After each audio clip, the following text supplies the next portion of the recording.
देखो आज हम अपने कक्षा 10th के जो चैप्टर नंबर 11 है सिमिलरिटी समरूपता, इसके बारे में अपन देखते हैं क्या होता है समरूपता। देखो कैसी भी आकृति हो, चाहे वो त्रिभुज हो, चतुर्भुज हो, पंचभुज हो, कैसी भी बहुभुज आकृति हो। पहले बात तो पकड़ते हैं बहुभुज आकृतियाँ कौन सी होती है। बहुभुज ऐसी आकृतियाँ देखो कम से कम 3 भुजाओं से मिलकर पहली आकृति बनती है त्रिभुज। क्या 2 भुजाओं से कोई आकृति बनती है क्या? अरे कम से कम 2 भुजाओं से कोई आकृति बनती है क्या? बंद आकृति नहीं बनती ना। कम से कम बंद आकृति बनने के लिए कम से कम 3 भुजाएं होनी चाहिए, और 3 भुजाओं से घिरी हुई बंद आकृति को अपन क्या बोलते हैं? त्रिभुज। तो ये भी एक क्या है? बहुभुज ही है। तो अपन क्या बोलते हैं? बहुभुज। 3 या 3 से अधिक भुजाओं से मिलकर बनी हुई बंद आकृतियों को क्या बोलते हैं? बहुभुज। अब देखो यहाँ से 3 भुजाओं से घिरी हुई बंद आकृति को अपन क्या बोल देते हैं? त्रिभुज। यही तो बोलते हैं। 4 भुजाओं से घिरी हुई बंद आकृति को अपन क्या बोल देते हैं? चतुर्भुज। और 5 भुजाओं से घिरी हुई बंद आकृति को क्या बोल देते हैं? पंचभुज। ऐसे ही 6 भुजाओं से घिरी हुई बंद आकृति को क्या बोल देते हैं? षटभुज। तो ऐसे ही बहुत सारे बहुभुज होते हैं जो अलग अलग प्रकार से बनते हैं। सबसे पहले बात करते हैं कि जो बहुभुज होते हैं ये बहुभुज आपस में सिमिलर कौन से होते हैं। देखो इसमें 2 चीज़ चलती है।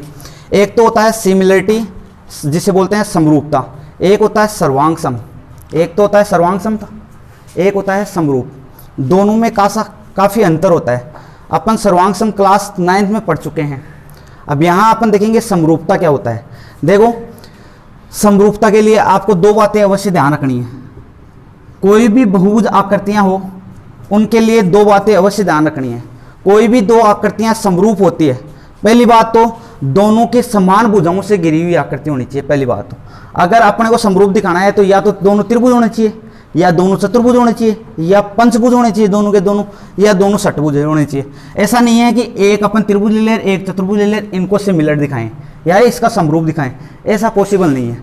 अर्थात अपने को अगर कोई भी आकृतियाँ समरूपता दिखानी है, समरूप दिखानी है, इसका मतलब वो समान भुजाओं की संख्या होनी चाहिए उनमें। पहली बात तो क्या होनी चाहिए? समान भुजाओं की संख्या होनी चाहिए। दूसरी बात, अगर 2 जैसे मान लिया मैंने त्रिभुज की बात कर लेता हूँ, एक ये त्रिभुज है, दूसरा कोई ये त्रिभुज है। दोनों त्रिभुजों में भुजाओं की संख्या समान है या नहीं है? दोनों त्रिभुजों में भुजाओं की संख्या समान है। और मैं आपको बताऊं कि ये दोनों त्रिभुज कब समरूप हो सकते हैं। तो इसके लिए आपको 2 बातें अवश्य ध्यान रखनी चाहिए। क्या? एक तो संगत कोण, दोनों के क्या होना चाहिए? जो संगत कोण, इसके संगत ये, इसके संगत ये, और इसके संगत ये। अगर ये मान लिया मैंने थीटा है तो ये भी थीटा होना चाहिए। अगर ये फाई है तो ये भी फाई होना चाहिए, और ये अगर ओमेगा है तो ये भी ओमेगा होना चाहिए। कहने का मतलब इनके संगत जो कोण होते हैं वो कोण बराबर होने चाहिए। अर्थात कोई भी बहुभुज हो, कोई भी बहुभुज के संगत कोण बराबर होने चाहिए, बराबर होने चाहिए। दूसरी बात, संगत कोण बराबर होने चाहिए। दूसरी बात, संगत भुजाओं का अनुपात बराबर होना चाहिए। संगत भुजाओं का अनुपात बराबर होना चाहिए।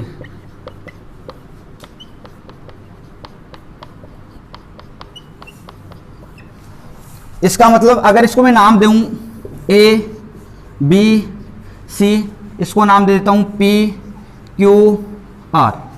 ये दोनों कंडीशन अगर दोनों में लगती है, देखो पहले संगत कोण बराबर होने चाहिए। इसका मतलब अगर इसके संगत ये कोण बराबर है, इसके संगत ये कोण बराबर है, और इसके संगत ये कोण बराबर है। इसके साथ साथ में संगत भुजाओं का अनुपात बराबर होना चाहिए। अनुपात का मतलब इस भुजा के संगत, जैसे मान लिया AB के संगत कौन सी भुजा ली मैंने?